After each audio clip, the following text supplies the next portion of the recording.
Okay. All right. We good? Okay.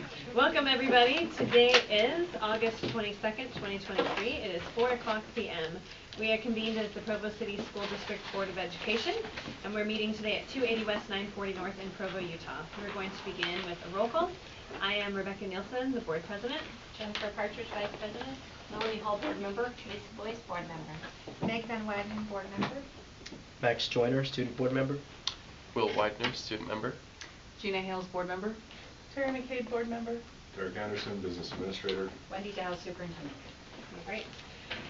Thank you, everybody. Is there a motion to start our study session today? I move we start our study session today. Thank you. Motion made by board member Hale. Is there a second? Second by board member Hall. And we are now in our study session. And also, I failed to say this earlier, but welcome to everybody who's here with us. Thank you for coming today. We're excited to have everybody here. Okay, we are going to start today with item number 4 on our agenda, which is Camp Big Springs. And we're going to give Derek Anderson the time. All right, so what you got, or what we've got here today to discuss is Camp Big Springs. Right now, currently, Camp Big Springs is not really operational. As we all know, that we didn't hold camp this year. And is due to, one, there's platforms. The way this area is we have to build platforms on a hillside to create a flat surface so that the children can sleep on a flat surface. And so there's platforms, I believe there's 8 or 9 of them that have been created to make these flat spaces available to students to sleep on. What ended up happening this last year with all of the snowfall that we had, all of those, but I believe one has been essentially broken and is not operational, meaning significant structural work between essentially ripping out the steel that was in the ground and the posts and repouring concrete to shore up the footings along with the steel, and then replacing the planks. To do just that of the platforms, it's about, I think they said $80,000 on just the platforms. Okay. The other thing, though, How many platforms? There's 8, I believe, of 9 that have gone down. So I believe there's one platform that's still standing, but the quote estimate is $80,000 to essentially do just those platforms. The other thing, though, that has gone down is that big metal shed. Okay, the big metal shed has collapsed, and the city has given us the message that they will not be the ones that are replacing that. That if there needs to be a replacement of that to store all of the stuff that we had in there, that we would need to do that. And a big metal shed up there on that property, also with probably fixing and correcting the foundation stuff due to steel beams collapsing and bending, along with the concrete issues of settling that I saw there previously, that's going to be at least $100,000. So my estimate, just as a quick estimate, we're probably in the realm of $250,000 to get Camp Big Springs up and running again. Okay, so with that being said, we're happy to move into getting Camp Big Springs up and going again. But what it would require is we would have to, one, bring it to the board for approval, right? Nowhere that's in the budget as of this point, so we'd either go and cut something from one of our other projects that we've planned, or plan to dip into fund balance or that building reserve fund to do this. Okay? The other thing that we potentially can do, and so to me, what I would, I'm going to throw out another proposal, and what we'll do is we'll kind of go around the horn here and kind of let everybody get some input, so that way we kind of get an idea of what direction to go. The other option, though, is if we want to continue back at Camp Big Springs, we don't have to do it on this site. We can look at a property that is our own, that maybe have better access in terms of when there is weather, inclement weather, or larger snowstorms, that has better access, has better ground for flatness, where we're not building platforms, you know, we have at that point the ability to control everything. The districts to the north and south of us already have their own camps that they do and their own properties. And so it wouldn't be outside the normal to go down that route, but really the question is, do we believe that that is an educational priority that we want to continue here at Provo School District, okay? Because that does take educational resources to, you know, time, effort, money to run this camp every year. And so what I think, you know, is what questions do you have that we need to answer to be able to get to go and either go forward with the city's option on the city property, go forward on the route of buying our own property and fixing it up, or just abandoning camp altogether and saying, you know what, it was a great run that we had for X number of years, but going forward we just don't think that that's a priority, okay? And so those are kind of really the three options that we have on the table. And so what I think would be great to hear is from each of you as to what it is that you believe is an educational priority for our organization and our students, and then what questions do you have that we need to get answered for you to be able to be comfortable with making a decision one way or the other, okay? So can we... I'll We'll start with Barry. Okay. What about just doing a day camp on one of our campuses already, instead of having overnight camp? Would that save money? Absolutely. And we could just do it on one of the campuses? So we do a day camp on site, right? There we go. It could either be a day or 2 days or... It can be a week-long camp, but they just go home in the evenings and come back. Yep. Okay, I have 3 questions. How many students does this do, and what percentage of 5th graders? Does that make sense? Mm-hmm. And then... Do you want the percentage of just 5th graders or the percentage of the total district? Just the 5th graders, because it's just for 5th graders. So what percentage participate? Yeah, what percentage participate? And I know it's fluctuated. Well, and we added We added a week. We added a week to get more kids to come and Yes. whatnot, stuff. But my other question is I'm a big proponent of this, but I want to make sure if this is something that we do want to keep moving forward with, who's going to run it and who's taking it on? Isn't Chad said he was going to retire? That's I just want to know, Yeah, like, right. who's going to Long-term plan. long-term plan for this. I got a question. I want to know what your estimate is if we're looking at purchasing a property and putting infrastructure in it, whatever we might need, like what that's going to cost us. And then I would also, I had 2 questions and now I can't remember the other one, and I should have written it down. I'll come back. We'll come back.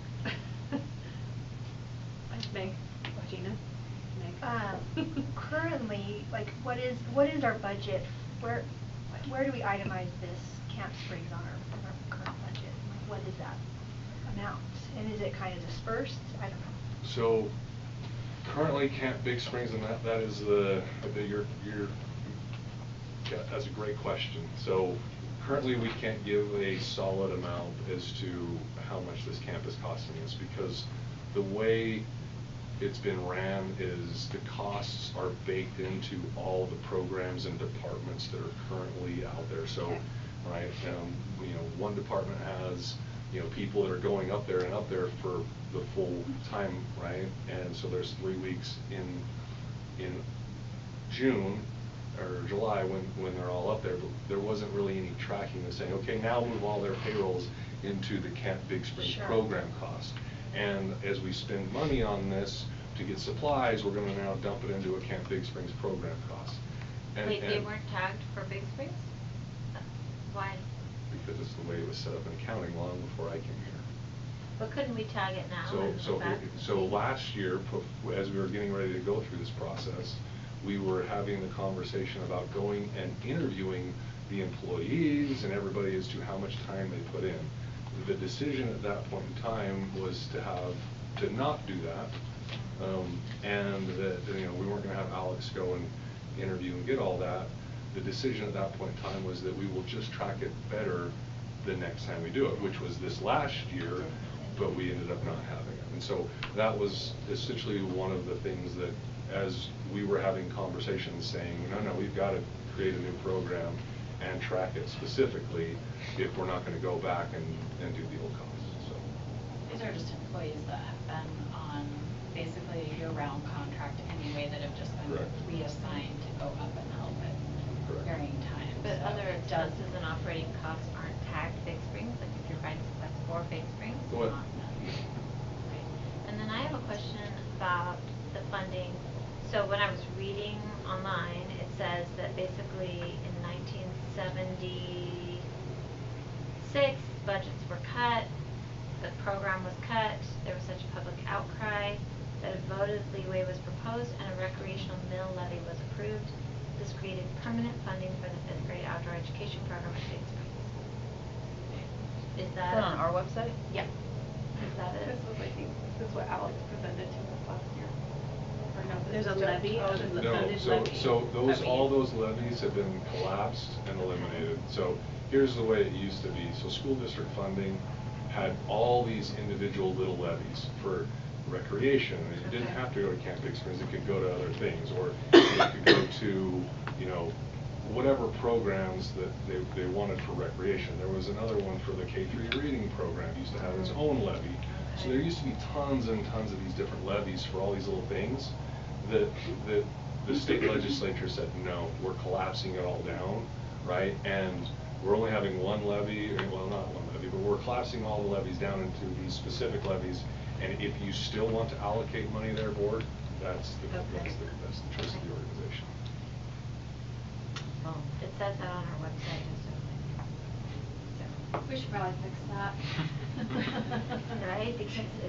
Right, this is It says, communicating something different okay, than we're discussing. this is permanent funding. Yeah, that mill levy has been gone for Okay.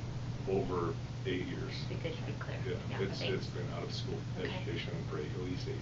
Okay, thank So you. it should read permanent funding until 2018. Just checking. So I think, oh man, this is an institution in Provo. I went when I was in 5th grade, and that was before there was running water and electricity. So this has been around a long time. I'm not saying we need to keep it, but a couple of things I think we need to keep in mind is, number one, I think we do need to get input from the community to see how, because if this really is something that the community wants and they would like us to invest, then we need to consider that. I believe we need to consider that in our decision making.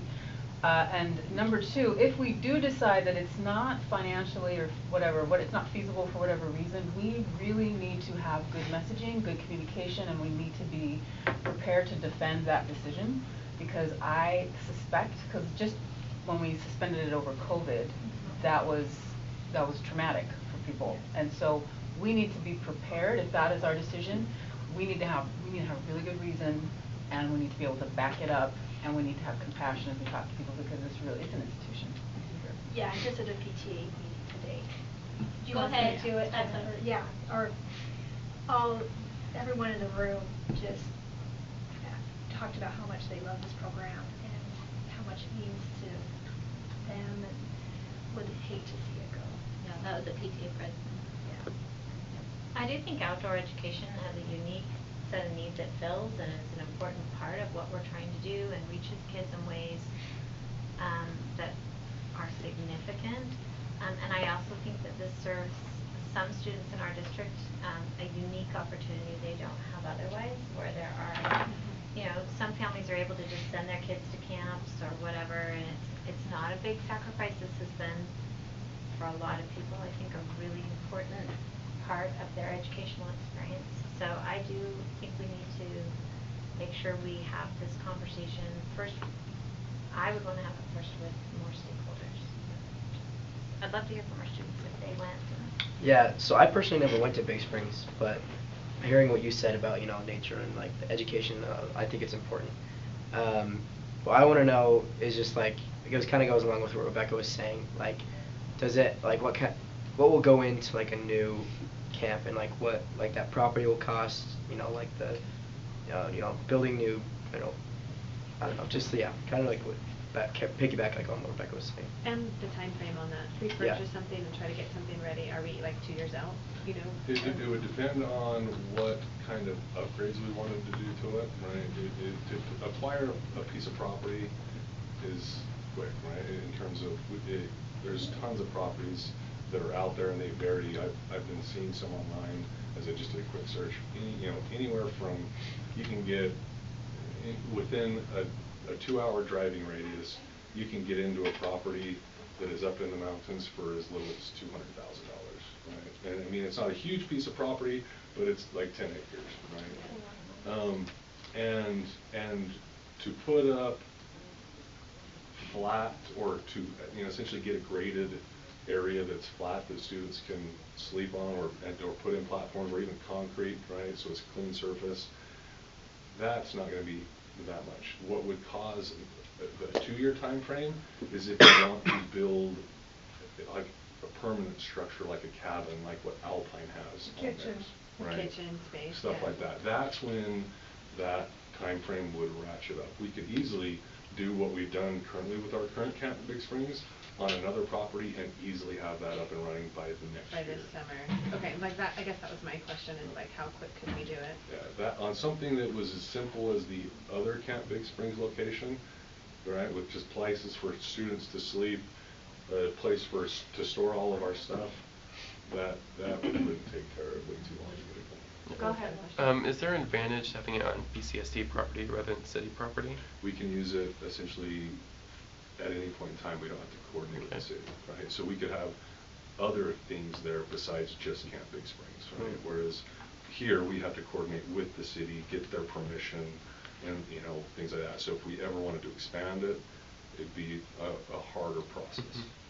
I think there's an advantage in an investment too, right? Owning your investment, putting money into a property that we actually own. And that's it. We're going to be dumping $250,000 almost into a property that essentially is not ours. And every year we're essentially dumping around $50,000 into repairs on this property, just to repair these platforms and things like that, to get things ready for camp. Lisa, were you? Well, go ahead, Melanie. My question is I know at one time we didn't have anything formally in place with the city about like our lease There's still agreement. nothing formally in Is there place. anything? Not yet. That was going to be my second question. Good job. Okay. So there's still no formal There's agreement, nothing formally right? up. That's Okay. correct.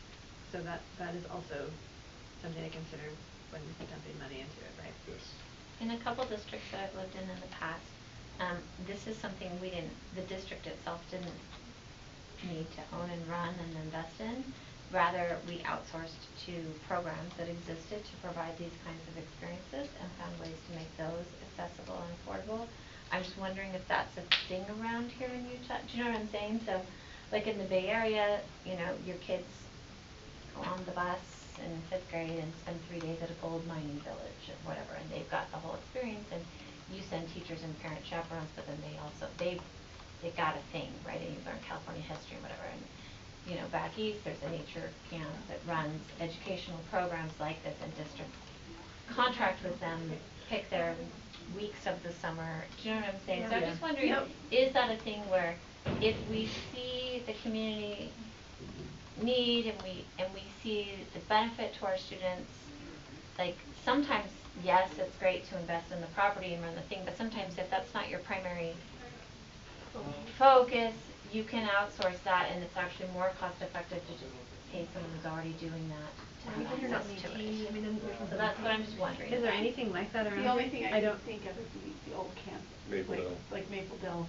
The old scout Scout camps. camps. That Scout being camps. used heavily. Could be rented, and you could Yeah. just put staff and teachers or counselors and people there. That's what I'm just wondering. Like, is that a more affordable? We have to look into it for sure, but that sounds like a Jen. I think that's a great idea to consider. I mean, I think we've got two decisions, right? First is, do we see enough value in continuing with something? And then if so, what is that going to look like? Where is it going to be? I personally, especially after listening to the PTA presidents today and knowing what my own community would say, and I see a lot of benefit in having something like this, for a lot of the reasons expressed already today. So I personally would rather not spend extra time asking around if we all are in agreement on that. So then we have more time to figure out the rest of it. But if enough of us are unsure, then let's take the time to figure out if we really wanna do it, but And that's I feel like we should just move forward on a plan with some kind of camp. And that was gonna be, I would thank you for that, Jennifer, is that listening to this conversation, my ask was gonna be, it feels like that there really isn't a super strong appetite to say we don't wanna consider it. And so, should we just go down the path of getting estimates and quotes and things like that, and just bring it back, so that way we can make a decision on that way? Because I would hate to, if we're already feeling as if we want to continue it, I would hate to upset the public for something that we're already feeling as if we're planning on going down that route, and that's where everyone's feeling.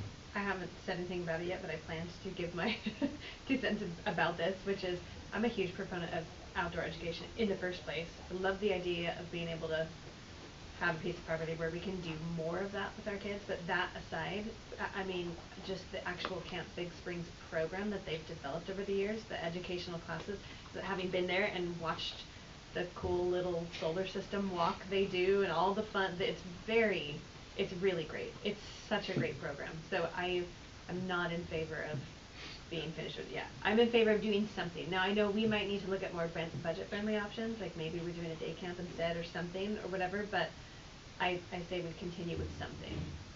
Is everybody okay with continuing with something? So I just think we need to make sure that this is long-term. Like, I don't wanna make all these plans and we don't have anybody to run it. Yeah. So, sounds like we're fairly coalesced around in, continuing in some way. So what I will do then is work on getting estimates for both options between up at the city property and going our own route. And what I'll do also is push this through the finance committee, so that way everyone can understand our capital budget and where things are at with our capital budget, along with what the costs of these would be layered on, and how that impacts our financial capital forecast, okay?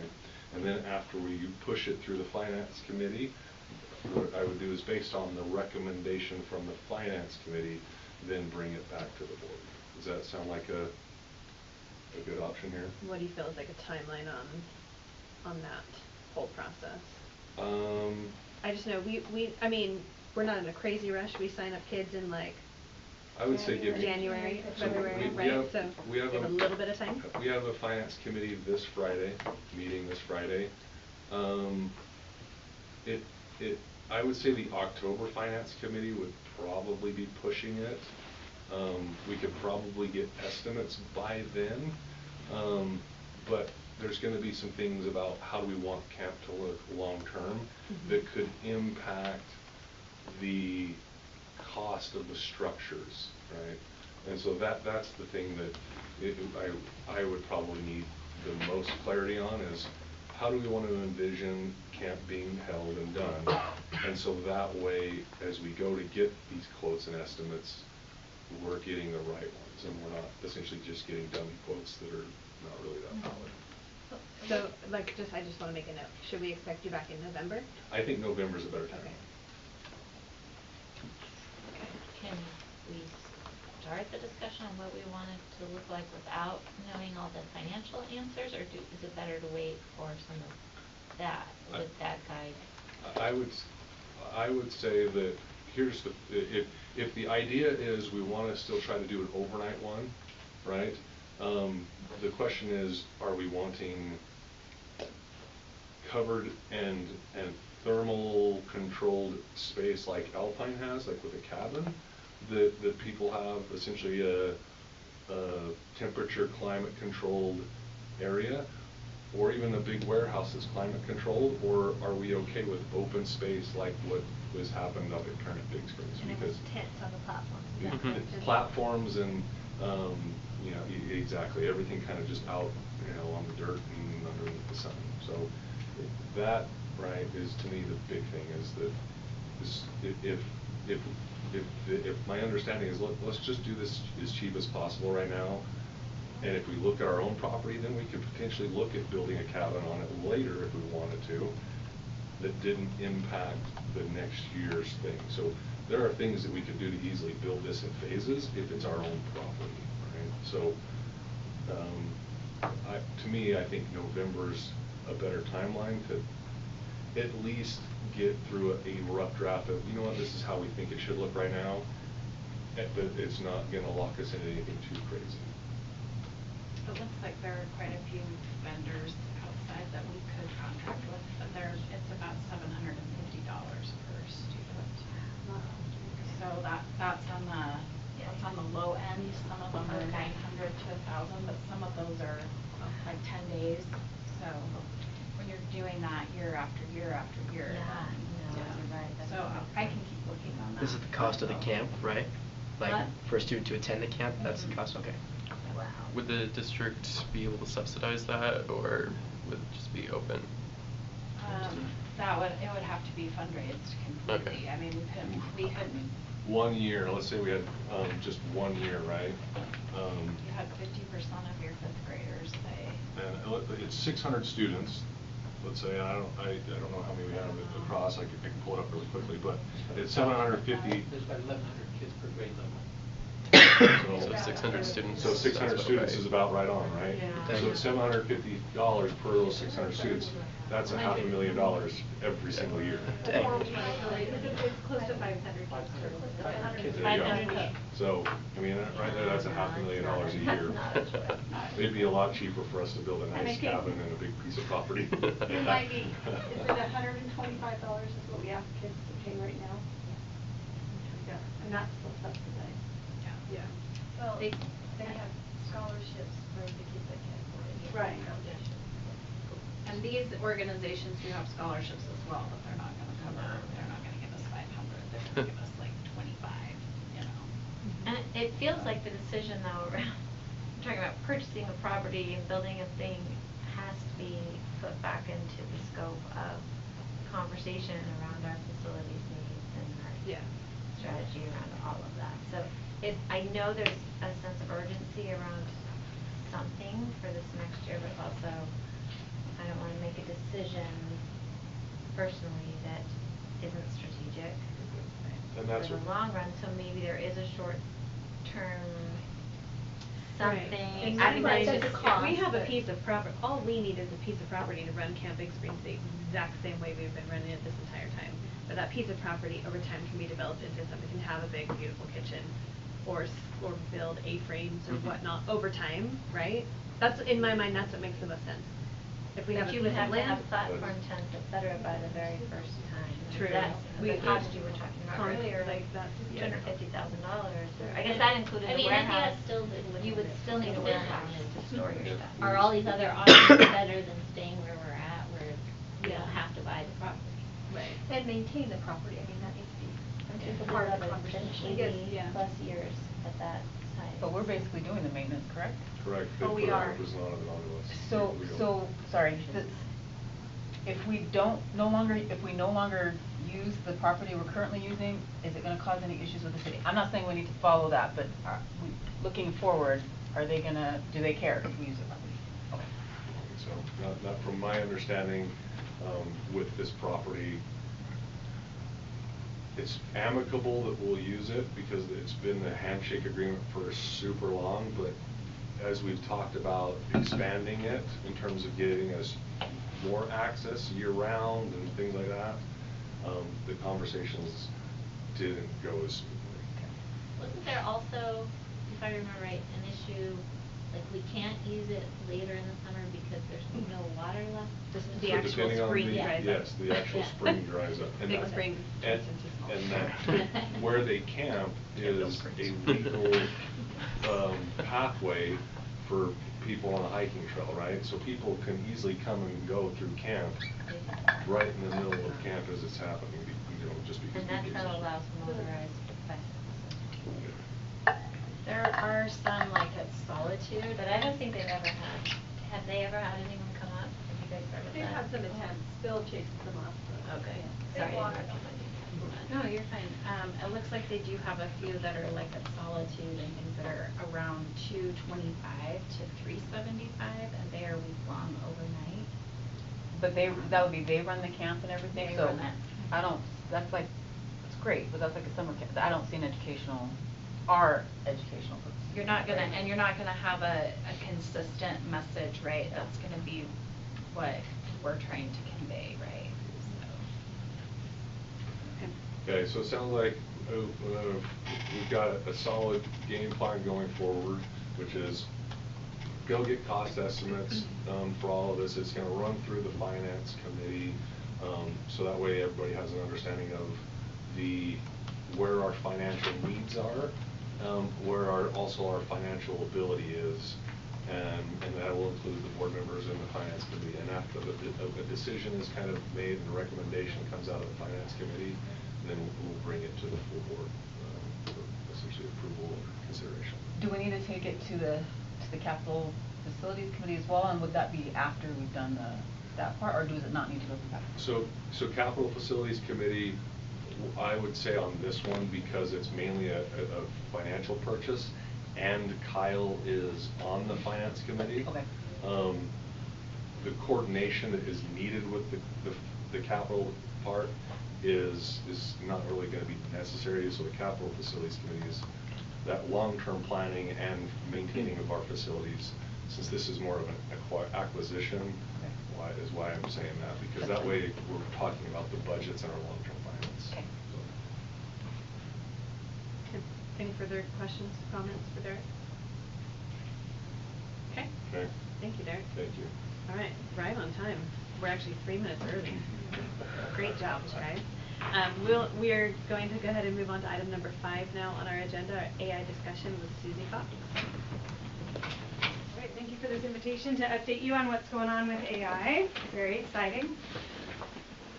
All right, thanks Bonnie for navigating for us as well. So, as you're all aware, we can proceed to the next slide. AI is our most rapidly changing field in technology at the moment, so there's no way for us to be completely on top of everything that's going on, but we are certainly aware of the changes as they're taking place. So go ahead, Bonnie. I wanted to start, and I'm sure that you're all aware, but I wanted to make sure that we're all on the same page with regard to what AI is and just how deeply it's already embedded in education. They're called, the different types of AI are called various things. So I've kind of just named them in ways that I thought that we could process pretty easily. So many of us are already using analytical or predictive AI, artificial intelligence. We're using that in business. We're using that in resource allocation, where we take our data that we already have available to us, we analyze that data, and we try to make predictions about what we're going to need in the future. This is Derek's wheelhouse 100%, right? As he's like, what have we spent in the past? Where are we going to need to spend in the future? And we do that in education as well to some extent. That's why I put in there that there is massive potential for bias in some of those systems. We see that happening, for example, in some of our at-risk AI measurements, where we take data on who has been disciplined in the past in our schools and make predictions about where we should direct resources for discipline going forward. And we know that some of our marginalized populations have been disciplined in inordinate kind of proportions. So we have to be very careful with that, but it also has tremendous power for helping us run more efficiently and effectively as a district. So that's one.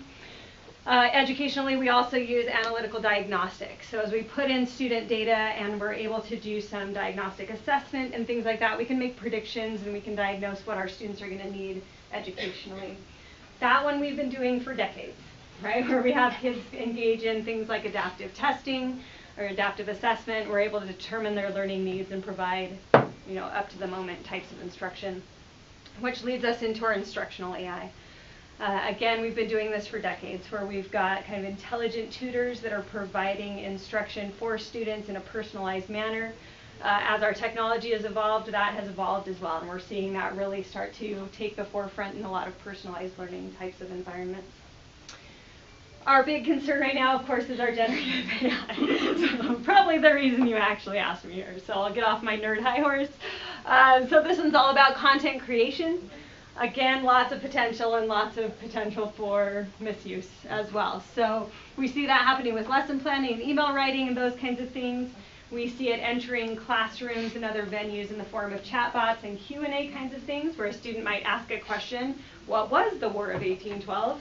And the chatbot can inform them about that particular battle or that war that took place. We see it moving into a lot of our curriculum products and other platforms in the form of giving students targeted feedback based on what the responses are that they're giving. So it's really just starting to move through many of our different platforms and educational uses. So there you go. We've been doing it for a long time. So we're going to focus the rest of our discussion on generative AI, what we've done, what we've learned, and where we need to go next, in my opinion. So I went through a couple of exercises and events the past few months to make sure that our position is on track with what's being discussed nationally. The first thing was that I was able to be a guest on the Utah Education Network's AI podcast, along with one of the representatives from the state's data privacy office. So we had a discussion around what the state's position on this is from a legal perspective, and I was able to engage in that discussion with them. We held our PCSD Innovative Learning Summit roundtable. One more click, Bonnie.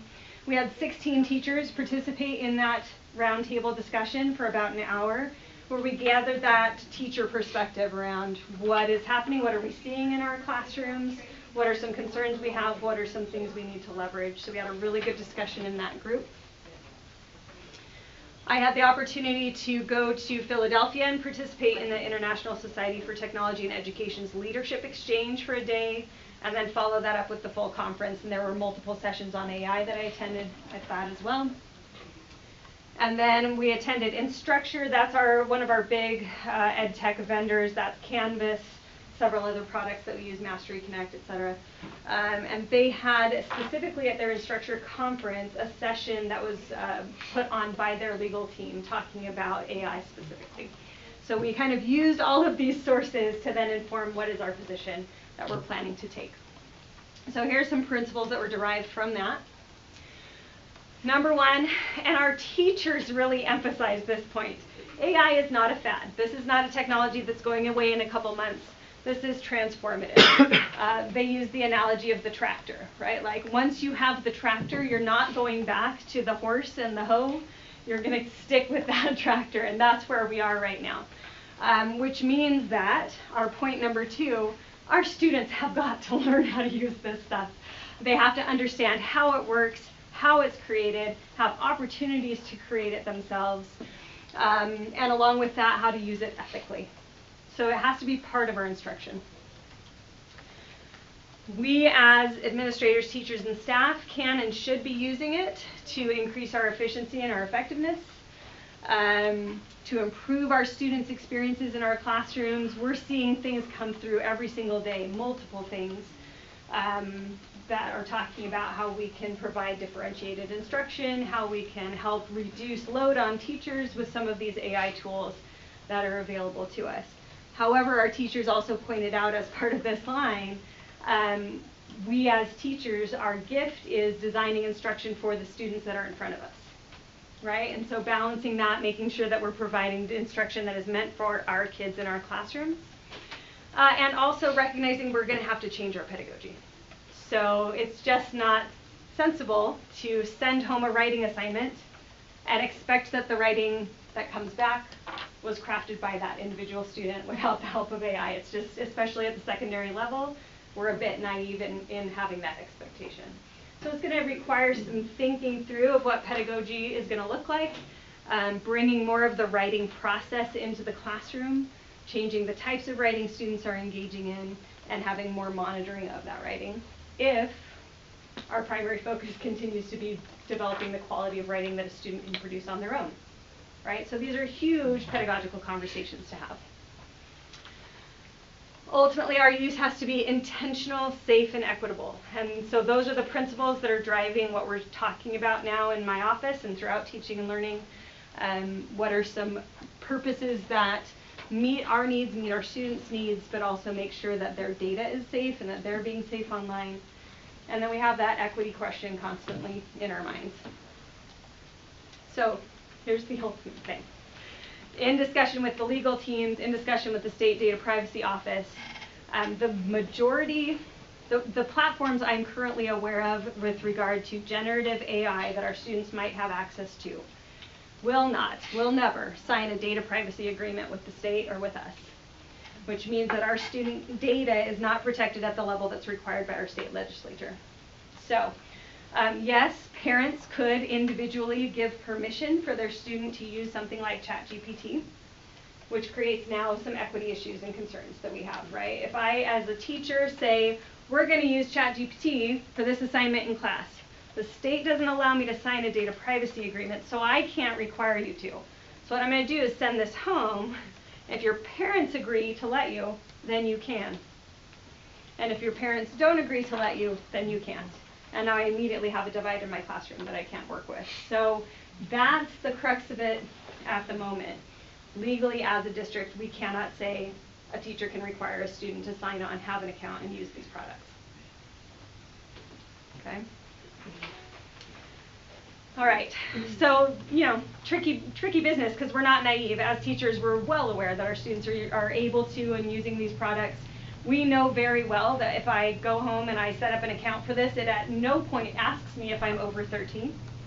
It at no point asks my parent to confirm that I am over 13 and have permission. But ethically, as a district, we can't say, go ahead and use it. Okay? So just to inform you kind of what we've done at this point, we just released and sent out to all secondary teachers across the district a set of AI use guidelines. You have access to that on board docs. It goes through and summarizes a lot of things we've just been talking about. So we've got to be intentional and safe and equitable in our uses. We need to be aware of the data set that it's drawing from because that might be a biased data set.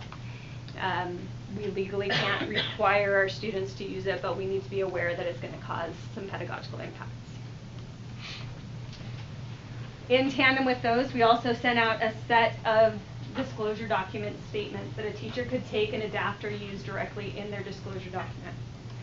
We currently don't have a district stance on whether we're allowing the use of AI in our classrooms, generative AI. So those statements represent a variety of stances.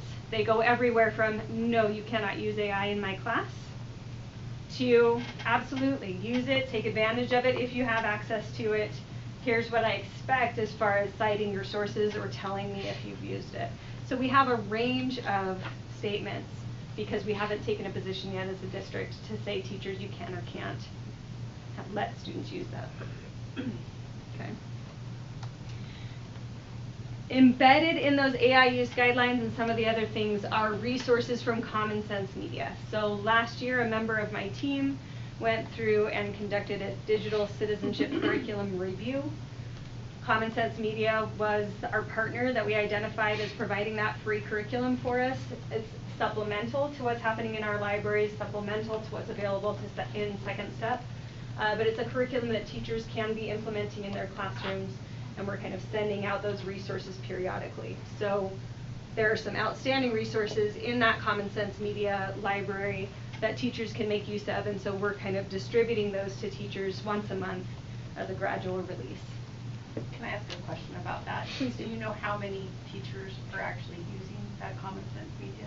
No. We have any way to follow up on it? No. So to this point, it's been a completely optional thing. There is state law that says that digital citizenship needs to be taught and addressed in schools.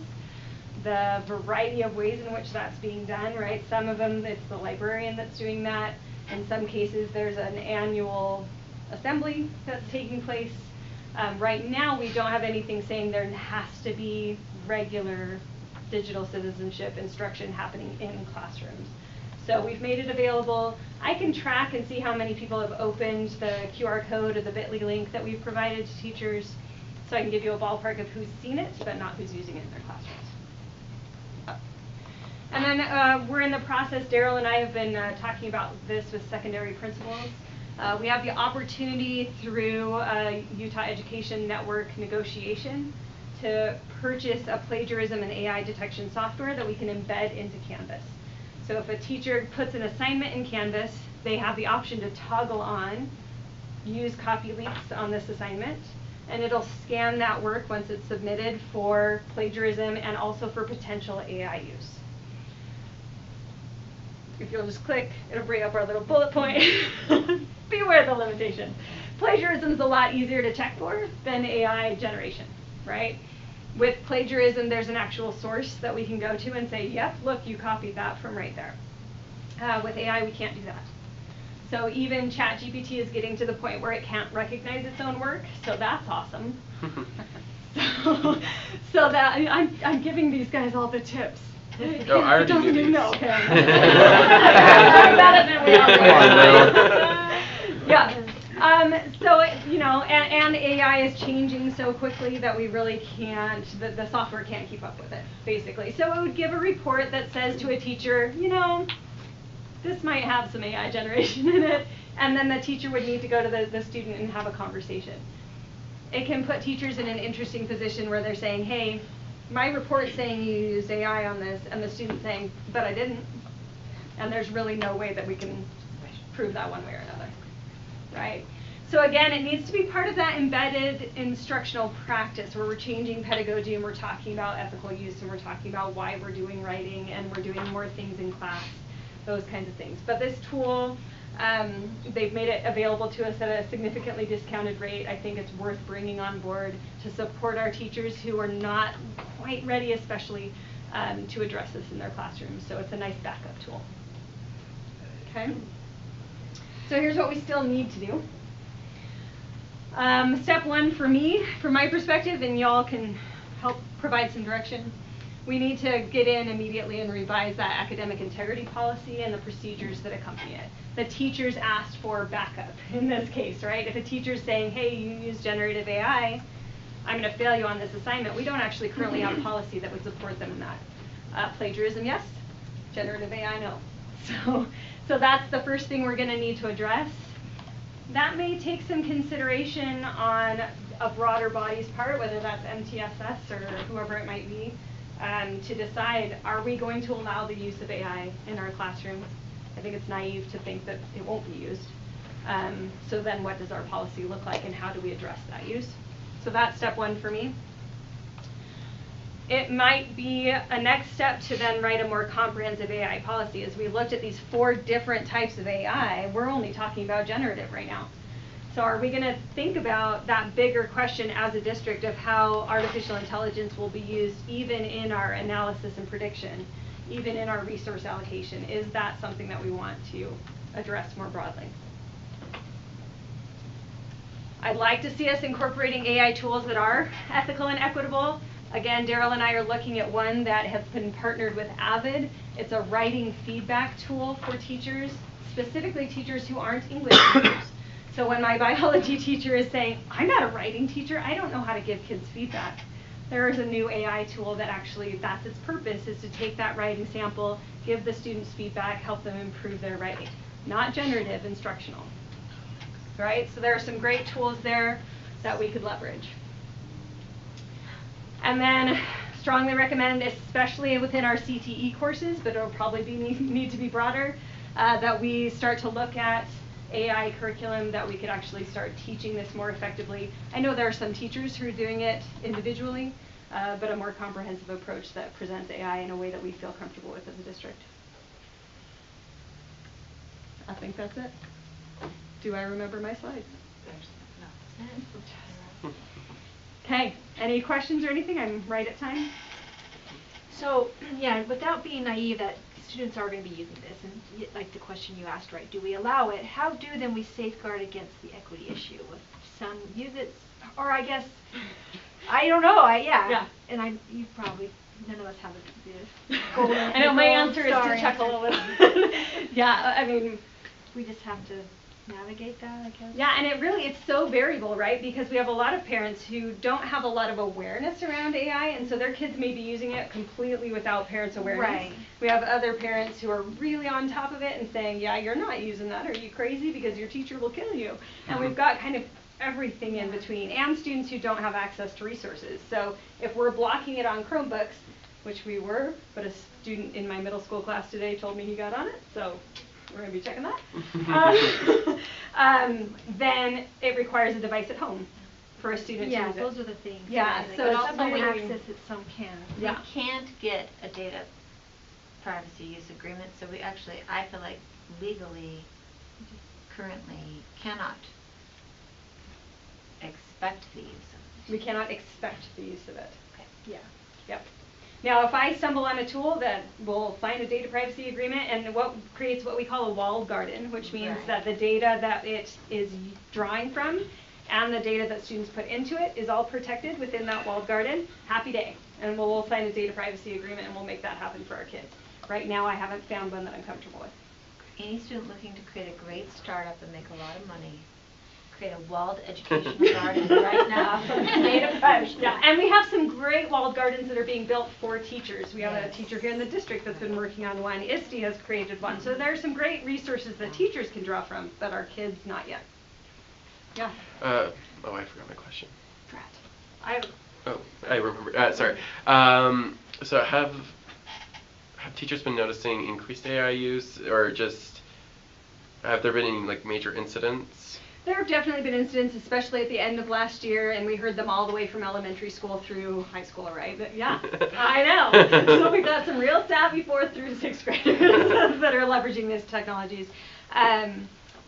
So yeah. Okay. Yeah, they're definitely using it, and it's noticeable by great teachers who read a student's writing and go, well, yeah, this is not you. So, yeah. Also, you mentioned the CTE programs, Yeah. like at the end of your presentation, like saying like that they needed more to be more aware of like the graduation, like know that they get like a rich educated Yeah. things. I just want to know like why the CTE specifically. CTE specifically because they house things like your digital media classes, your computer programming classes, those kinds of Yeah. things, so it's a natural fit from a curriculum perspective. However, all students need to be aware of how this works, how it's going to impact a variety of careers and fields, and so it does need to be broader. As far as the creation of it, really understanding how it works at a deep level, that seems to me a CTE thing, but Right. yeah.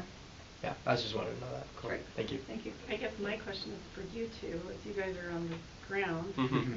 Do you see a big use of it? I thought you were going to ask if they've used it. I and I was know. going like this for a Well, second. I have used AI, but in I think a completely academically As honest have way. all of us. Right? Yeah, As that's have Where all of us. it really is a great tool because like I took AP seminar last year and the entire purpose of class is a big giant research project. Yep. And then I took all of my references and I told ChatGPT sort these alphabetically and put them in APA, which was so nice. I had that when I did my dissertation. Yeah, that's like an efficient way to use it. But that's It's a pretty- smart way of using it. Yeah, and that's Yeah. the question, right? Right. Like, Starting to some share with students students. can't because they don't have Mhm. access to it. Exactly. I And I totally will agree. just to complicate this further, Utah just Equity passed issue. our social media law this last year. We also have a new omnibus data privacy law, which applies even more broadly than our state student data privacy law. But the social media law changes that COPPA line from 13 to 18. So we're watching to see how that's going to affect a lot of our technologies because they define social media very broadly as basically any platform where students might share information with each other, which is everything we use. So that moves that line from 13 to 18 for all of those technologies. So we're really watching that closely, and all of our vendors are watching it really closely. So can I get some clarification? I just want to be really clear on this. Awesome. Legally, we can't require students to use it. Correct. So that means if a teacher, like we're talking about, teachers should use it and students should use it, but really, we can't. Right? Teachers can use it. Teachers can. Teachers can model its use in the classroom. So if they say, let me show you what it looks like if I put my own essay prompt in here and the types of stuff I get back, they can do that. They cannot say, students set up a ChatGPT account and perform this task. So like there can't be any like assignments that say, okay, use ChatGPT or anything like that. No. Like we just literally cannot. Do we already know? That is the position I'm taking right now, and I'm sticking to it. It's a rough one because we Yeah. all want to do it, but legally, I can't say that. So do we know if teachers are doing those kinds of things already? Never tell you that. I'm just curious. I mean, like, it's very undefined, and so I wouldn't, Yeah. if a teacher's doing something like that, I wouldn't. I have mean, not heard of it, and we distributed this information saying very clearly on those guidelines, we cannot require the use. Okay. Yeah.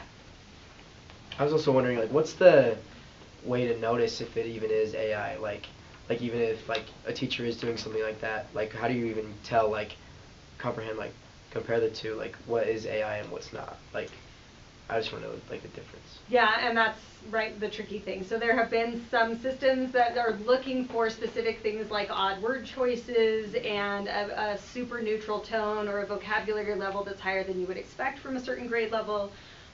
Students are getting savvy about how to bypass that. If you say, you know, in the language of an 8th grader, tell me this, it will do it. But if you know your kids well enough, you can still say, that's not Terry's writing, right? Like you can see that. And I just today actually talked to one of the English teachers at Timpview, and what she said is that there are definitely teachers who think they can sniff out AI. Correct. And they cannot, just when presented with different writing samples, they were unable to. But the same teacher also said that the biggest problem she's had with AI, generally kids not being smart about using AI, right. Where they'll copy and paste it into Canvas, and Canvas will tell you it's been copy and pasted in, and it will also, they'll have like the highlight on it. Yeah. So, and they're not vetting the content. The content's not even accurate, which is super great. So like the kid who used to turn in the paper and forgot to take the other the kid's Wikipedia. name. Oh, you only did that on the first page. You forgot to take it out of all the other headings. Yeah, exactly. And yeah, that's what we're seeing nationally, internationally, is when we have done these rapid cycle studies of can teachers pick it out, can these AI systems or the plagiarism detection systems, can they really sniff it out? It's not reliable. Yeah, and we're not great at finding it.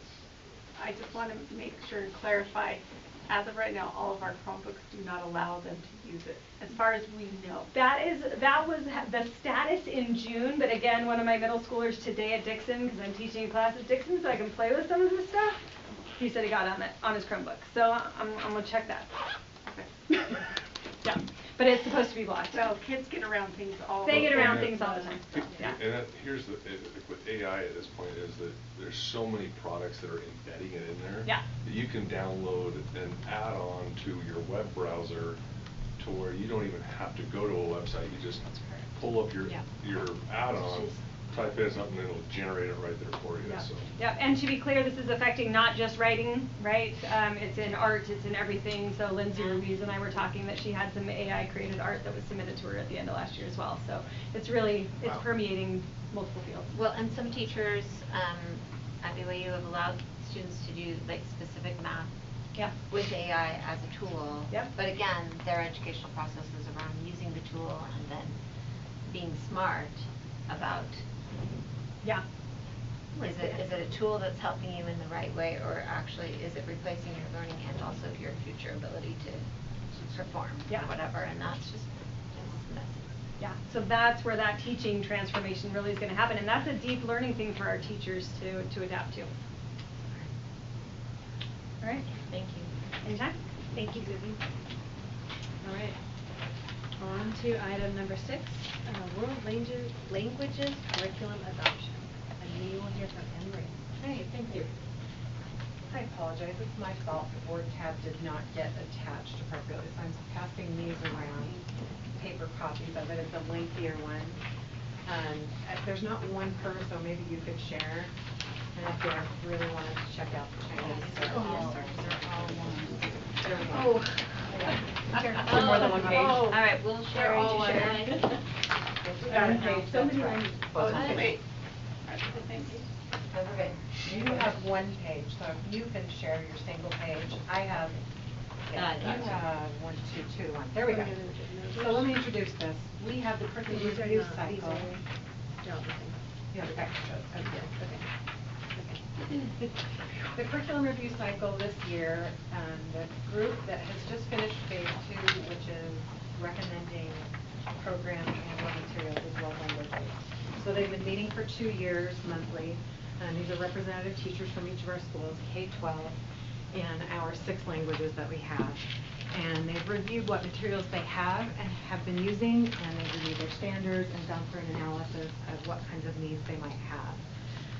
This has been a really good group, and I appreciate all of the members of this group. They've been quite united in looking at the materials and their needs. They have proposed to me this curriculum material adoption, and I bring it forward to you as my recommendation, having followed the processes. I think that they've made some wise recommendations. So you will see this coming before you today as curriculum adoption. Later, Derek will bring forward to you some of these as part of a large purchase adoption. But as you can see with 6 languages at different levels, it's lots of smaller purchases. So it's not a singular purchase as you might be accustomed to. Do you have any questions at this point? Yeah. So this is for, well, I've noticed that there's actually some kindergarten, some elementary school curriculum on here as well. So for our DLI programs, so I believe all of them are state, what's the word? They're not all state DLI programs. Except for, I know Timpanogos is not. Are they the only one? In elementary.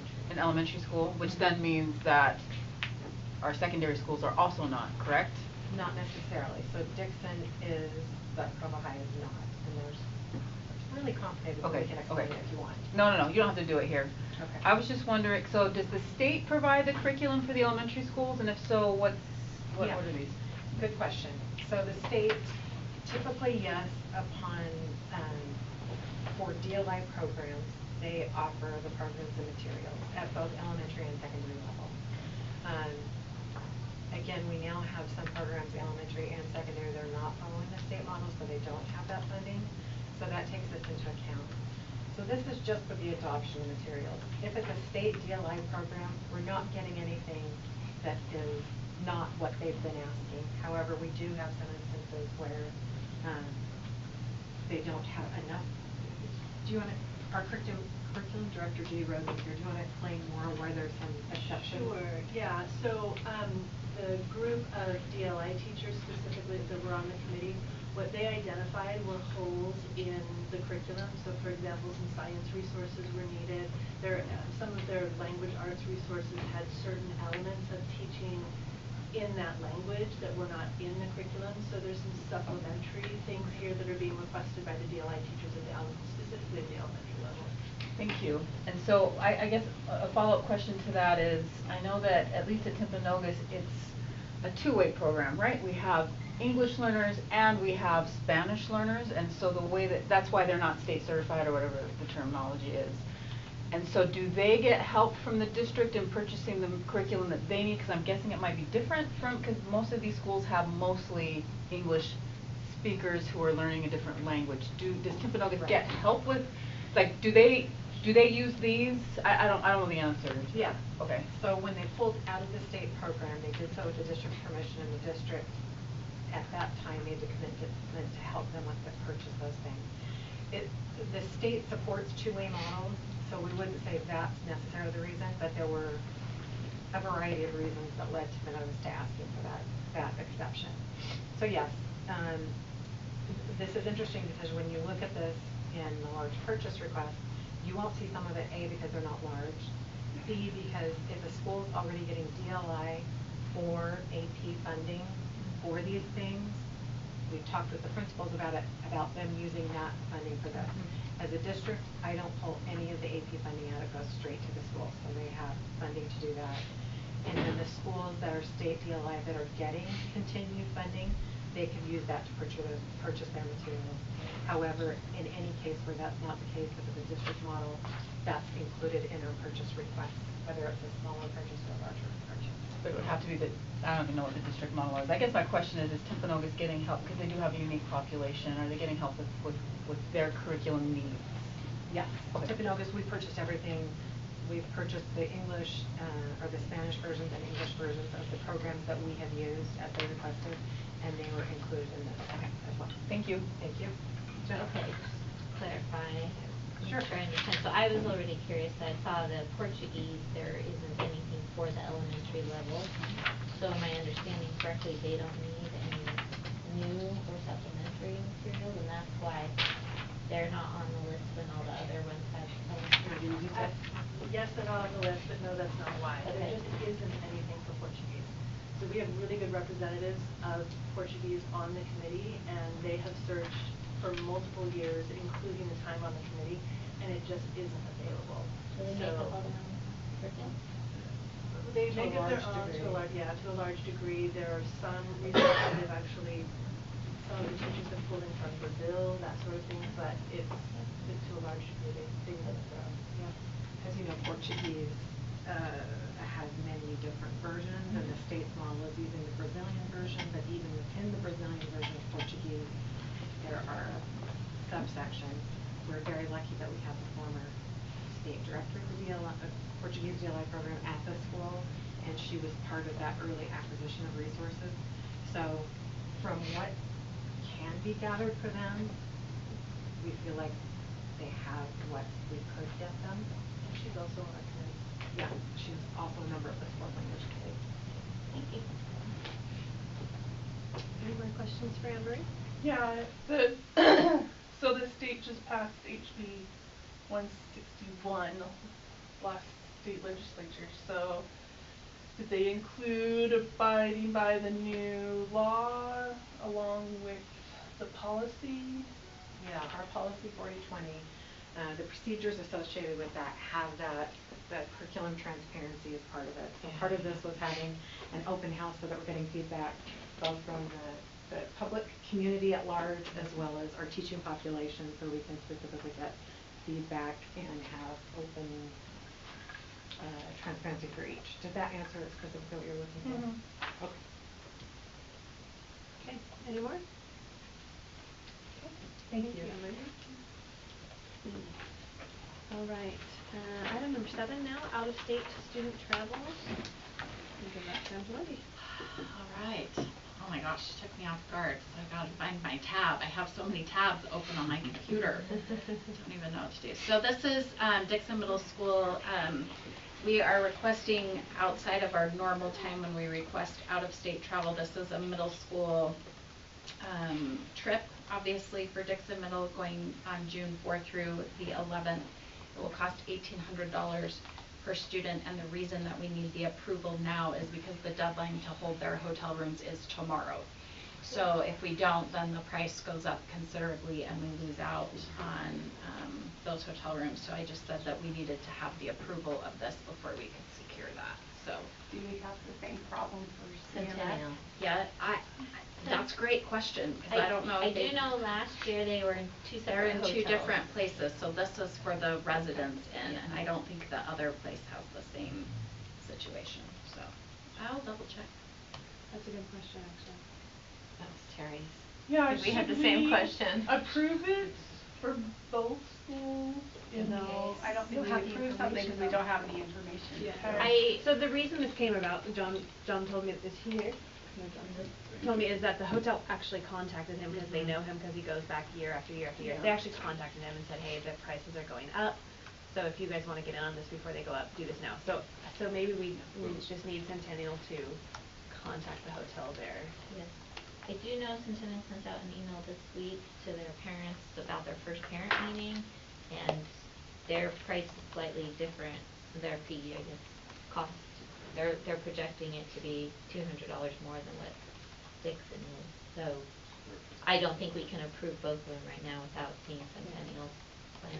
So. Question is, do we have similar programs with two different middle schools, but one school is $200 more to participate in than the other? And let me just say, that's what they told the parents. I don't know if it's an estimate or Right. if that's the final number, right? But Anyway, that's maybe a conversation, not for now, but when we were discussing fees, we were talking about trying to make fees, to the extent that it was possible, comparable between schools within our district. That's just a question. They worked pretty closely together last year. They did. So I'd be surprised if they came out So super perhaps different. Yeah. Okay, yeah, I'm just wondering. But it's a Okay. good conversation to have. Yeah. The $2,000 could also be the max of what Right, they we make say them on on the front, on the fee schedule. type yeah. stuff. Yeah. So. Does anybody have any questions about the trip, the DC trip? This is fairly standard, but it has to come to us every year regardless because of our policy, so. And the rest of the out-of-state travel comes to us in September. Okay. All right, no questions, then let's go ahead and move to item number 8. Derek with our large purchase request. Alright, so what you've got before you is 4 large purchase requests. The first one is Wasatch Electrical Lighting. This is due to a city review of Wasatch, and what after the review, it was determined that additional lighting was going to be needed on the outside of the property where the walking path is, on the outside, right around The new building. of the new building, right? And so this is essentially going to be to install the electrical and then the lights around the outside of the property to light up the sidewalk and the walking paths. Okay? So that's kind of one of the city comments, and we just need to essentially do it. The funding of this one and the next item is going to be covered out of the contingency program, or the contingency budget. So each project as part of the budget that is getting approved is a contingency, right, for stuff like this, okay? These items will go to the contingency. The only time that is when I come back and I say, like with the temp, we need to do a budget increase for these items, right? That actually increases the budget cost of the total project. These ones still need approval because the amount is above 50,000, but it's not changing the budget amount of the project. Because we budgeted contingencies in. Bingo, correct. So the next one is the redesign work for the gym. And the gym, this was the one that we had original discussions around when we made the changes to the building to bring down the size and scope of things. One of the things that got eliminated was that double corridor, right, that had the wall in between it. But by eliminating the double corridor, it made it to where the gym was only accessible from one door, or one entryway, okay?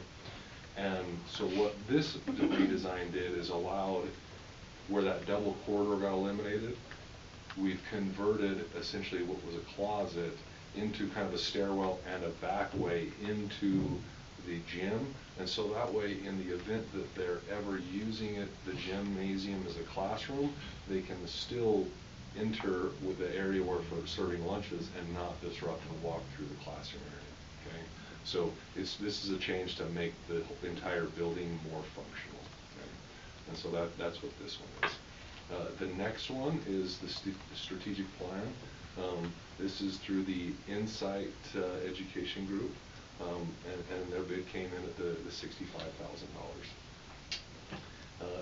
The fourth one is the curriculum adoption that Anne Marie brought up, and the 5 different invoices are attached, but the total of those add up to $103,096.95. For 6 languages. Sorry, yeah, 1, 2, yes, well, yeah, it's just 5. Yeah. Without Portuguese. There's 6 invoices attached here. Sorry. I have, Jennifer. On number 3, was 65,000 about what we were, I can't remember, is that what we were? So we didn't have a budget set for this amount. I got quotes from both the first place and the second place. Both of them came in almost identical. They were within a few $100s. So. And that's kind of what we were expecting, correct? Okay. Thank you. Any other questions on the large purchase request? I mean, I do just wonder about the lighting issue. I guess I'm curious as to why that wasn't surprise or an additional thing and not part of our original plan. Because the architect, as part of it, either didn't know that the city was going to require that, because different cities have different requirements. Okay. And there's always that review process where the city is saying, no, your plans miss this architect. We need these things added in. Right. So, what was that, sorry? Keep with code, whatever, right, for street lighting. But does that process not happen beforehand? So, it definitely happens, so. Yeah, shouldn't it be during the planning phase? Here's the thing, is that these projects are so large, and the way you do them is in phases. So what's happening is there's that's the whole point of this CMGC kind of construction process, is what you're doing is you say, okay, these areas of plans are finished, get them going and go. Then you're designing and doing the plans for the next section and the next section. That's kind of the GMC, and that's what we did with Wasatch, where we did the walls all bid out first, right? And that's why there's the different bid packs, is what they call them. Bid pack 1, bid pack 2, right? Shoreline, I believe, we're on bid. We've got 3 bid packs right now on Shoreline. And so my guess is on this one, I couldn't tell you exactly what timing and bid package should have been, but during the review process, they're saying that the amount that we have originally planned for isn't in there, and now we've got it in there, essentially. But like Shoreline, we're okay with like pedestrian lighting or? And that one, from my understanding, has gone through the reviews of the city, because it's farther along in the build process than Wasatch. Because Wasatch, we're just barely starting on really the building of the building right now, whereas Wasatch is a lot farther in the building process. And did we have to do anything like that at Timpview? Oh yeah, Timpview definitely had adjustments. There was one there along the street line, right? We had to replace the water, the fire hydrants, right? We had to completely replace those based off of the city review that came back saying, no, we want you guys to replace those. So these are very typical. It's more of a, the amount is now above the 50,000. Okay. This is just city staff review and not like planning commission. Correct. So is the engineering department. Any other questions for Derek? Okay. Then we are ready to adjourn our study session. Is there a motion to adjourn? I move we adjourn study session. Okay, thank you. Motion made by Board Member Partridge. We are adjourned, and we will reconvene at 5:25 for our business meeting. So we've got about a 8-minute break.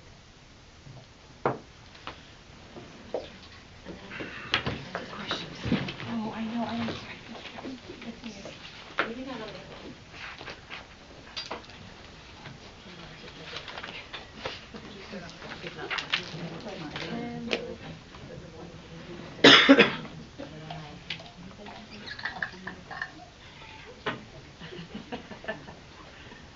Thank you very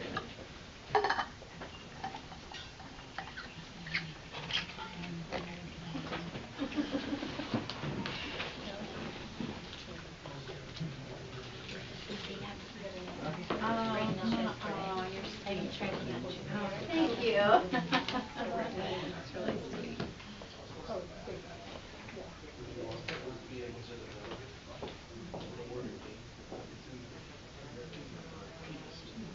So Derek, real quick, when we're saying approving this 103,000 for the world languages, it's a conglomerate of all of these together, right? So why can't we combine these all together and approve them all? So we're doing, this is, because there's a bunch of them in here that are under 50, right? So individually. the big one really that needs to be adopted is that wayside one. This is 66,000. That's the one that really is needing the board approval.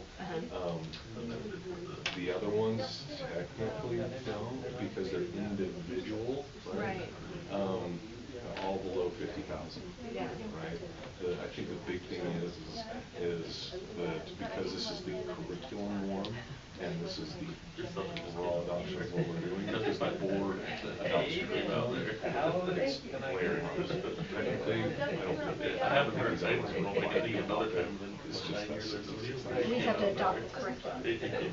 So we are adopting the curriculum, number 1, but then we're approving the large purchase on number 6, which the amount listed is 103,000. Yeah, so on the old policy, here's the thing, is under the old policy, there was a lot of confusion where it was, if a single item was above 50,000, right, for approval. And on the old policy, it's even a group of items that were 50,000. Now, here, or with the new policy, it's been eliminated with a single item greater than 50,000. And so, these other ones really don't have to be approved. I think it's more of a Sorry. So should we change this to world languages curriculum? Or is it Let's change that to curriculum. Or is it considered one? And do we need to do that on the first one too? Adopt world language curriculum? Curriculum, there we go, that's it. I'll change it to curriculum, so it says world languages curriculum. Okay, and then it feels more, then it makes more sense to me. I know this is just like almost more like a technicality, but because I'm a total weirdo, but you guys know that already. Well, I get particular with Not saying that you can't. That's why he makes such a good match, because we are a little bit opposite in a lot of ways. That is Kinsey and I. Yeah, he's always like, why are you nitpicking? I'm like, not nitpicking, it's detail. That's right. These things matter. I mean. For some reason, only to you more than me. Right. Yeah, and like, it's like, come on, let's be adults. Just right here. I mean, yeah, there we go. I'll go through the side. Because I'm going to say that doesn't actually be my coding. So I can have IT, right?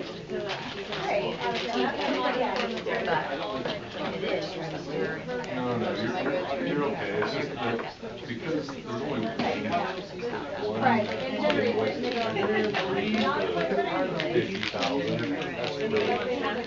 When you want to pass these around? Don't worry about it. So I just changed the wording to say I wanted to ask her about, I never talked to John. How that is not like, don't worry about it. Well, I want Change it to curriculum. Curriculum has always been in the law, just because the board adopts set curriculum, right, up in state law. But then typically, as they're adopting the curriculum, then there are also corresponding invoices that whereas this one, because it's languages, it's all. Yeah, they're charged, not That's just why like. this is okay. to the airport. I'm saying. So I would argue. Skip me from that basket, sorry. Oh, yeah. Unless I take something back. It's all good. I might just take the cameras.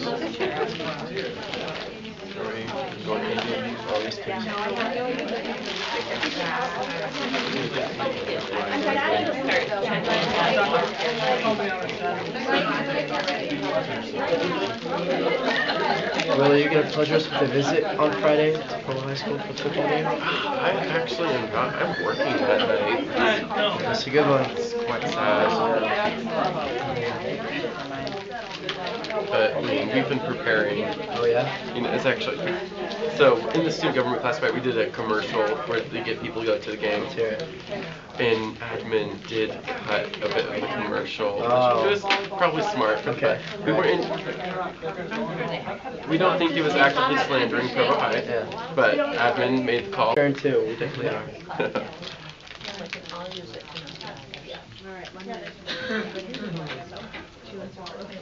May have included someone dressed up in the green tutu. Oh. Fun. I'm glad they're supporting our colors. You never listen to it goes after 5 o'clock. Mischief? Yes. That's what Caitlin's face looks like, actually. Mischievous. There's a little too much face in it. Oh, is that what's happening? Yeah, that's way out of my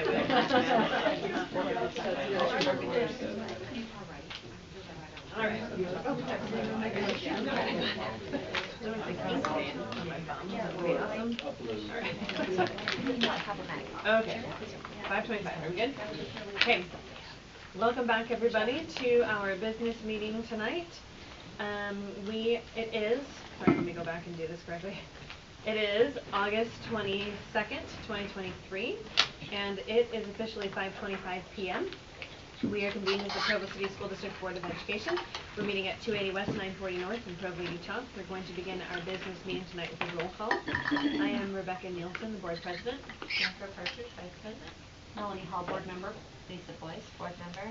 Meg Van Wagenen, Board Member. Max Joyner, Student Board Member. Will Widener, Student Member. Gina Hales, Board Member. Tara McCabe, Board Member. Eric Anderson, Business Administrator. Wendy Dow, Superintendent. Okay, thank you. And welcome again to everyone who's still here with us. We're so happy to have you. I'm looking for a motion to convene. I move that we convene our business meeting. Thank you. Motion made by Board Member Boyce. Is there a second? Second that. Second by Board Member Partridge. We're now in our business meeting. We're going to start tonight with the Pledge of Allegiance, and that's going to be led for us by Daryl Jensen, our Assistant Superintendent for Secondary Ed. We were going to put one. Not one. Sorry, right Oh, there. he's got it. There we go. All right, it's on Please my stand and join me in the Pledge of Allegiance. I pledge allegiance to the flag of the United States of America and to the republic for which it stands, one nation, under God, indivisible, with liberty and justice for all. Thank you, Daryl. All right. We'll go ahead and move right into our business items. Number 1, consideration to adopt the world languages curricula. And Emery, do you want to give a 30-second? Yes. As part of our curriculum review cycle, for 2 years, the World Languages Committee has been reviewing their standards and teaching materials and has come with this recommendation for these programs to be used in our 6 world languages in our K-12 schools. Thank you so much. Is there a motion? I move that we adopt the world languages curriculum as discussed in study session. Okay, thank you. Motion made by Board Member Hales. Is there a second? I'll second. Second by Board Member Van Wagenen. This feels so strange that we're not doing this. I'm looking at you all. I can actually see you all. Any further discussion or comments started? Questions or comments? I don't have any. Anyone else? Okay, we'll go ahead and vote then. All in favor with aye? Aye. And any opposed with nay? Okay, motion passes unanimously. Item number 2, our consideration to approve the out-of-state travel request from Dixon Middle School to Washington, D.C. Wendy, do you want to take a minute on that since? Sure. So this is the out-of-state travel request for Dixon Middle School to go to Washington, D.C. We're doing an early approval on this because of the requirement that we need to have our reservation in by tomorrow for us to receive the cheaper rate. So we are requesting that that be approved tonight for that June trip. Okay, thank you so much. Is there a motion? I move that we approve the out-of-state travel request from Dixon Middle School for travel to Washington, D.C. as discussed in study session. Thank you. Motion made by Board Member Hall. Is there a second? I'll second. Second by Board Member Hales. Any further discussion or comments started by Board Member Hall, if there's any? None. Okay, then all in favor with aye? Aye. Any opposed with nay? Motion passes unanimously. Item number 3, consideration to approve a large purchase request. This is for the lighting at Wasatch. Derek? So you have before you board is the consideration to approve the lighting and electrical at Wasatch. This is a change from the original plan that is going to impact the lighting around the sidewalk of that school. So this will improve and increase the safety of the students and people who are walking along the sidewalk paths. And so this is us bringing those review comments back from the city and us needing to make those adjustments. And so this will come out of our contingency that we set aside for things like this. So we're not asking for a budget increase, but we'll just go towards a project that's already been allocated. Okay, thank you. Is there a motion? I move that we approve the large purchase request of an amount of $95,029.55 for Wasatch Elementary School electrical lighting. Thank you. Motion made by Board Member Partridge. Is there a second? I'll second. Second by Board Member Van Wagenen. Any further comments? Started by Board Member Partridge, if there's any. We can help keep everybody. Anything else? Okay, we'll go ahead and vote. All in favor with aye? Aye. Any opposed with nay? Motion passes unanimously. Item number 5, Derek, consideration to approve large purchase request for our strategic plan. No, 4. 4? Well, I was just getting ahead of myself, sorry about that. Item number 4, consideration to approve large purchase request for the Wasatch Gym redesign. So what you have before your board is a gym redesign, and what this is access to the gym. What happened was during the original scoping of this project, there was a double corridored area of the building, where essentially 2 hallways that were side by side with a wall in between, and it just kind of created an inefficient design. And so it ended up not making it past into the final plan of the building. But before we broke ground, one of the things that was noticed is by removing the double corridored hallway, that it removed the west access to the gym. And by doing that, what it did is it forced everybody through one door, and if they were holding classes in there, or one side of the gym, it would have created disruption for taking other kids into the lunchroom to eat and serve lunch. And so by redesigning an area over there where that double corridor wall was, we've been able to add back a west entrance without increasing the square footage of the building. And that redesign fee to make that happen is what you see here. And so that's what we're coming to ask for approval. Okay. Is there a motion? I move that we, sorry, how No, that's okay, because it helps me. I love being able to see it. No, you do that. You. I move that we approve the large purchase request in the amount of $56,102.71 for redesign work on the Wasatch Elementary School gym. Okay, thank you. Motion made by Board Member Van Wagenen. Is there a second? Second. Second by Board Member Boyce. Any further discussion or comments started by Board Member Van Wagenen, if there's any? Yeah, just to clarify, Derek, this also will be part of the contingency. That is correct. That is correct. Yes. Thank you. Yeah. Jan? I should have asked this earlier, but is this just for the, I looked at the invoice and it looks like it's, so when it says redesign, it sounds to me like we're paying someone $56,000 to write on a piece of paper. Is that what we're paying? It's redesign fees are that way. So the way they work is that when they issue plans and say, okay, these are the plans, and if we come back and ask them to change those plans, what happens is it requires them to move air ducting, chillers, a lot of the things that are, go into a building, and we get hit with redesign fees. And so that's why any time going back and redesigning things on any project is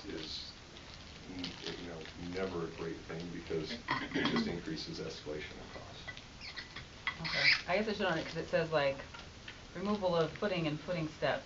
So that's just hypothetical. So conceptual. Yeah, they have Moving to it from the plan. So they have to make sure probably everything's like structurally sound, right? Any type of moving has to like then Bingo. cascade to the next Bingo. thing, right? So once you start changing, and that's the thing, is once you have the plan set, that they're saying, okay, don't touch anything, right? Because these are the plans that we're going to issue, that everyone's going to bid off of. Okay? And So we approve the plans. that was the plans back in January that were approved to move forward with the project, right? Then during as we were moving forward on bidding the project out, it got noticed that this happened, and so we said, look, we don't want to move forward with that and build and lock a building into 50 years of one area. So it's probably better to pay $56,000 to have them redesign it here than it would be to have inefficiency and then have to actually literally tear everything out and redo it. Absolutely correct. Thank you. And this was a good catch by Principal Chris Absolutely. and yourself, right? That Yes. noticed this, looking at the plans. I appreciate that. Yep.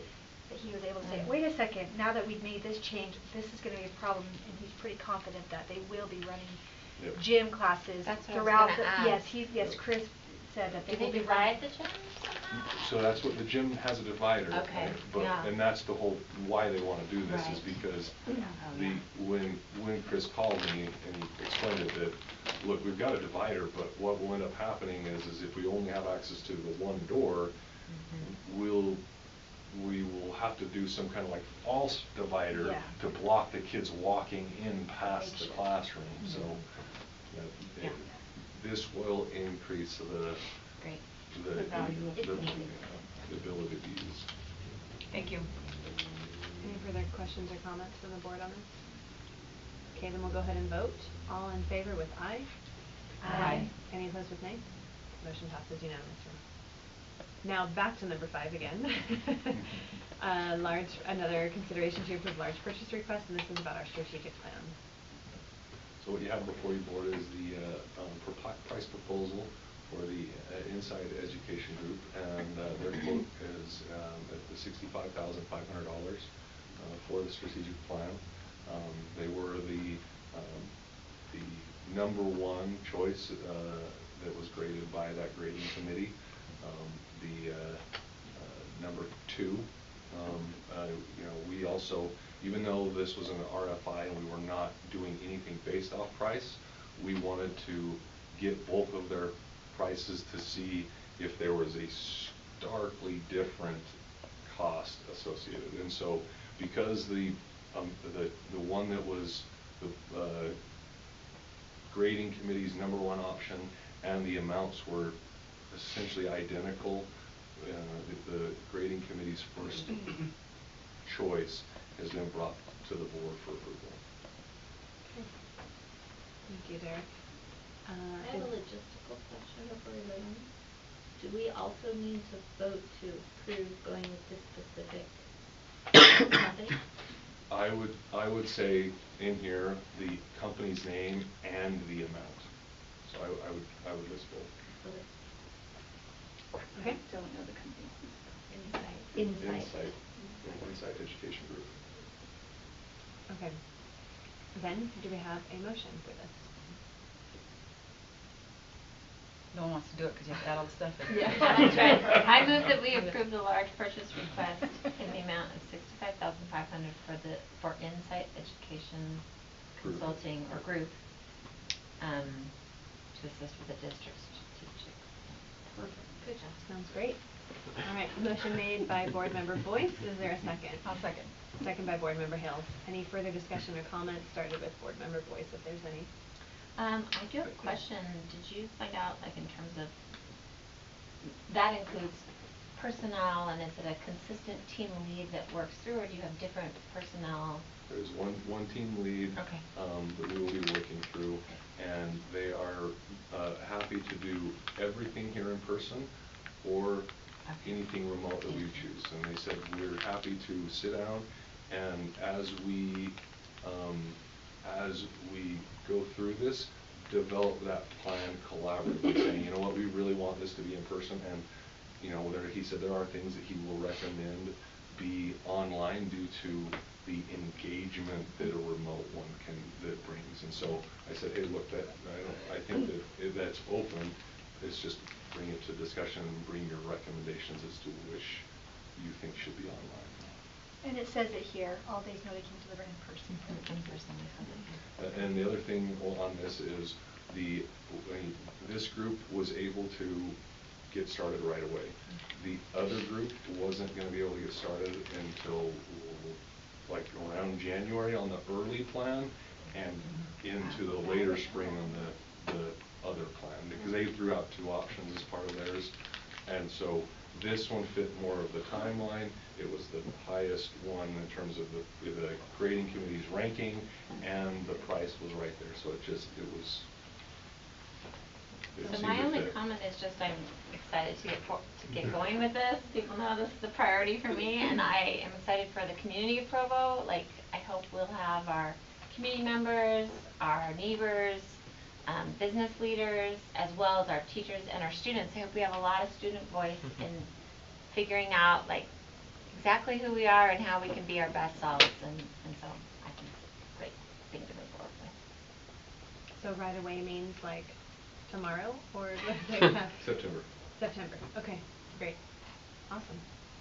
All right, any further comments or questions on this? Okay, we'll go ahead and take a vote then. All in favor with aye? Aye. Any opposed with nay? Motion passes unanimously. All right, our last one tonight, item number 6, consideration to approve a large purchase request, and this is for the World Languages curricula. So what you have before you is the large purchase requests for the world language curricula. The reason why there's so many is normally on a curriculum adoption, it's you're picking this math, right? Like say Wonders or something I was reading, but you choose it, and that entire purchase is through that one vendor. With languages, it can be broken out like what you're seeing here, and so that's why this one is more broken out than what you've seen in the past on some of these other adoptions. So, and the amount for this adoption is $103,096.95. Okay. Thank you, Derek. Is there a motion? Go ahead. I move that we approve the large purchase request in the amount of $103,096.95 for the purchase of the approved world languages curriculum. Thank you so much. That was motion made by Board Member Partridge. Is there a second? Second. Second by Board Member Hall. Any further comments or questions? Starting with Board Member Partridge, if there's any. No? I just want to say I'm really grateful for the people who served on the committee. I understand this is a 2-year process to conduct a needs analysis, see how you're doing with what curriculum we have, figure out the best next steps, and then let the public come in and vet that curriculum. I appreciate that this is a transparent process and that we're consistently, open to stakeholder input in this, and so I'm just really supportive and grateful for the people who put time into doing that work. Do you have, a comment? No. Okay, perfect. Then we'll go ahead and take a vote on this. All in favor with aye? Aye. Any opposed with nay? Okay, motion passes unanimously. Awesome. That just brings us to the end of our meeting. And is there a motion to adjourn? I move we adjourn business meeting. Thank you. We are adjourned. I want to get one of these. I know. Derek, where'd you get your fancy lanyard? I know. So September, is that the next meeting, September 12th? We're doing our first presentation then, right? Okay. And then you plan it, or the idea was that you're going to plan it on the